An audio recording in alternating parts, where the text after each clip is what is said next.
বাংলাদেশ ভারত আন্তর্জাতিক সমুদ্র সীমারেখা সংলগ্ন বাংলাদেশ জলসীমার মধ্যে অবৈধভাবে মৎস্য আহরণরত অবস্থায় বাংলাদেশ নৌবাহিনী গত 18 এবং 23 অক্টোবর 2025 তারিখে দুইটি ভারতীয় ফিশিং বোট ও 23 জন জেলেসহ আটক করে। অপরদিকে গত 16, 17, 19 এবং 30 নভেম্বর 2025 তারিখে ভারতীয় জলসীমায় মৎস্য আহরণের অভিযোগে 5টি বাংলাদেশি ফিশিং বোট সহ 128 জন জেলেকে আটক করে ভারতীয় কোস্টগার্ড।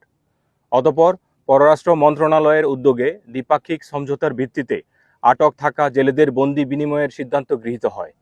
সিদ্ধান্ত অনুযায়ী গত 29 জানুয়ারি 2026 তারিখ বাংলাদেশ কোস্টগার্ডের তত্ত্বাবধানে বাংলাদেশ ভারত আন্তর্জাতিক মেরিটাইম বাউন্ডারি লাইনে বাংলাদেশে আটক থাকা 23 জন ভারতীয় জেলেকে 2টি ফিশিং বোট সহ ভারতীয় কোস্টগার্ডের নিকট হস্তান্তর করা হয়।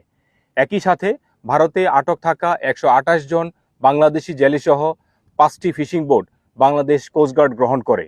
পরবর্তীতে অদ্য 30 জানুয়ারি 2026 তারিখ বিকাল 3টায় বাংলাদেশি জেলেদের বোটসহ কোস্টগার্ড বেস বংলায় তাদের পরিবারের নিকট হস্তান্তর করা হয়।